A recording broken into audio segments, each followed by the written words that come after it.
ಇನ್ನೂ ಕೊಟ್ಟಿಲ್ಲ ಮನೆ ಇಲ್ಲ ಸರ್, ರಿಜಿಸ್ಟ್ರೇಷನ್ ಆದದ್ದು ಇತ್ತೀಚೆಗೆ ಅಷ್ಟೇ ಇತ್ತೀಚೆಗೆ 23 ಮುಂಚೆ ಆದವಲ್ಲ ಅಂದ್ರೆ ವರ್ಕ್ ನಡೀತಾ ಇತ್ತು ಸರ್, ಕನ್ಸ್ಟ್ರಕ್ಷನ್ ವರ್ಕ್. ಒಟ್ಟು ಗೌರ್ಮೆಂಟ್ ಸ್ಯಾಂಕ್ಷನ್ ಮಾಡಿರೋದು 9 ಲಕ್ಷನ ಸ್ಯಾಂಕ್ಷನ್ ಬಜೆಟ್ ಅಲ್ಲಿ ಹೇಳಿದ್ದು 8 ಲಕ್ಷ ಇಲ್ಲಿದೆ, 8,32,000 ಏನೋ ಇದೆ ಸರ್. ಅದು ಎಲ್ಲ ಒಟ್ಟು ಮಾಡ್ತೀನಿ ಅಂತ ಹೇಳಿರೋದು ಬಡ್ಜೆಟ್ ಅಲ್ಲಿ.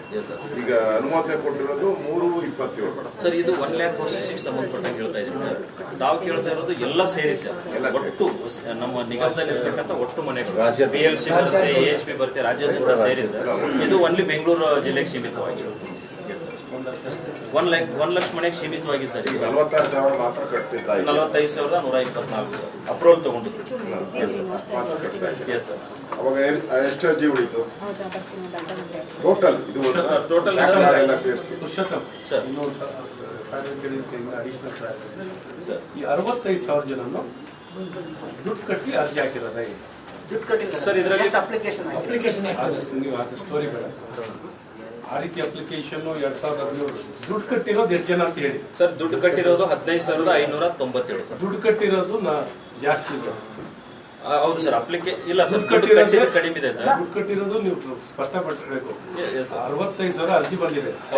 65,000ದಲ್ಲಿ ದುಡ್ಡು ಕಟ್ಟಿರೋದು ಎಷ್ಟು ಜನ ಅರ್ಜಿ ಹೇಳಿ? 15,597. ತಪ್ಪು ಮಾಹಿತಿ ಸರ್. ಇಲ್ಲ, ಇದರಲ್ಲಿ ನಾವು ಯಾವುದೇ ಮಾಹಿತಿ ತಪ್ಪು ಅದಕ್ಕೆ ನಿಮ್ಗೆ ಹೇಳ್ತಾ ಇದ್ದೀನಿ. 65,000ದಲ್ಲಿ 50,000 ಮೊದಲು 1 ಲಕ್ಷ ರೂಪಾಯಿ ಅರ್ಜಿ ಇಸ್ಕೊಂಡು ಅರ್ಜಿ ಹಾಕ್ಕೊಂಡು ಅದಾದ್ಮೇಲೆ 50,000 ಹಾಕೊಂಡಿದ್ದೀವಿ ಸರ್. ಇಲ್ಲ, ಫಸ್ಟ್ ಅಪ್ಲಿಕೇಶನ್ ಹಾಕುವಾಗ ಅವ್ರು ಯಾವ ಅಮೌಂಟ್ ಕಟ್ಟೋ ಅವಶ್ಯಕತೆ ಇಲ್ಲ ಸರ್.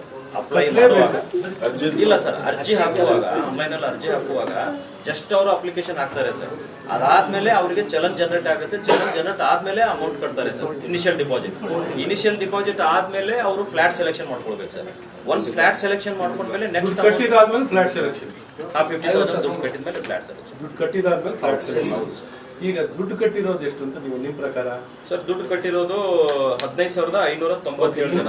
ಲೆಕ್ಕನೇ ತಗೊಳ್ಳೋಣ. ಆಯ್ತು, 15,000 ಅಂತ.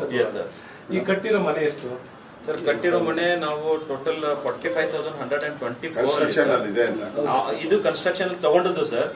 ಇದರಲ್ಲಿ ಕಂಪ್ಲೀಟ್ ಆಗುತ್ತೆ 7,890 ಸರ್. 7,000 ಮಾತ್ರ ಕಂಪ್ಲೀಟ್ ಆದದ್ದು ಸರ್. ಕಂಪ್ಲೀಟ್ ಆದದ್ದು ನಿಯರಿಂಗ್ ಕಂಪ್ಲೀಷನ್ 10,425 ಸರ್. ಇದು ಇನ್ನೇನು 1 ತಿಂಗಳಲ್ಲಿ ಅಥವಾ 15 ದಿನದಲ್ಲಿ ಮುಗಿಯುವಂತ ಹಂತದಲ್ಲಿ ಇದೆ ಸರ್. ಇದು ಇನ್ನುಳಿದಂಗೆ ಬೇರೆ ಬೇರೆ ಸ್ಟೇಜ್ ಅಲ್ಲಿ ಸರ್ 22,517 ಮನೆಗಳು ಇದಾವೆ. Yes sir. ಫೌಂಡೇಶನ್ ಹೌದು ಸರ್. ಇನ್ ಕೆಲವೊಂದು ಡಿಸ್ಪ್ಯೂಟ್, ಲ್ಯಾಂಡ್ ಇಶ್ಯೂ, ಆಮೇಲೆ ಕೋರ್ಟ್ ಇಶ್ಯೂ ಸಲುವಾಗಿ ಈಗ ನಮಗೆ ಬಂದಿರೋದು ಈಗ ಕೋಗಿಲು ವಿಚಾರ. ಕೋಗಿಲಲ್ಲಿ ಈಗ ಮನೆ ಡೆಮಾಲಿಷನ್ ಮಾಡಿದ್ದಾರೆ, ಸರ್ಕಾರ ಕೊಡಬೇಕು ಅವ್ರಿಗೆ ಅಂತ ಹೇಳಿದ್ದಾರೆ. ಯಾವ ಪ್ರಾವಿಷನ್ ಅಡಿಯಲ್ಲಿ ಅವ್ರಿಗೆ ಕೊಡ್ತೀರಾ? ನಿಮ್ ಪ್ರಕಾರ ಅರ್ಜಿ ಹಾಕಿರೋರು 46,000 ಇದ್ದಾರೆ. ಅರ್ಜಿ ಹಾಕಿರೋರು 66,000. ಅದ ದುಡ್ಡು ಕೊಟ್ಟಿರೋರು 15,000. ಅವ್ರಿಗೂ ಕೊಟ್ಟಿಲ್ಲ ಇನ್ನ ಮನೆ.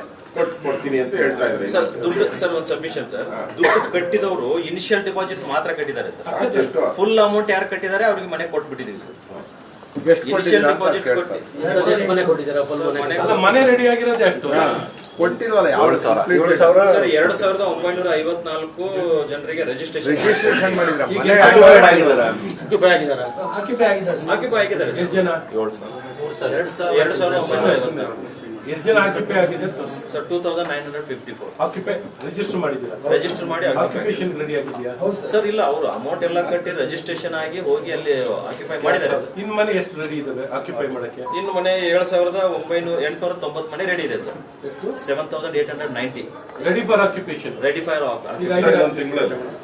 ಇನ್ನೊಂದು ತಿಂಗಳಲ್ಲಿ ಇಲ್ಲ ಸರ್. ಸರ್, ಈಗ ಸದ್ಯಕ್ಕೆ ರೆಡಿ ಇದೆ. ಇವತ್ತೇ ಅವ್ರು ಏನಾದ್ರು ದುಡ್ಡು ಕಟ್ಟಿದ್ರೆ ನಾವು ಅವ್ರಿಗೆ ಕೀ ಕೊಟ್ಬಿಡ್ತೀವಿ ಸರ್. ಇನ್ನು 1 ತಿಂಗಳಲ್ಲಿ ರೆಡಿ ಆಗುವಂತದ್ದು 10,425.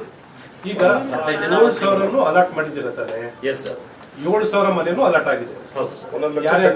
ಕಟ್ಟಿದೆ, ಅಲಾಟ್ ಆಗಿದೆ. ಹೌದು ಸರ್. ಅವ್ರಿಗೆ ಕೊಡ್ಬೇಕು ತಾನೆ ನೀವು? ಅವ್ರಿಗೆ ಕೊಡ್ತೀವಿ ಸರ್. ಬೇರೆಯವ್ರಿಗೆ ಹೆಂಗ್ ಕೊಡ್ತೀರಾ? ಬೇರೆಯವ್ರಿಗೆ ಕೊಡೋದೇ ಇಲ್ಲ ಸರ್. ಅಲ್ಲ, ಈಗ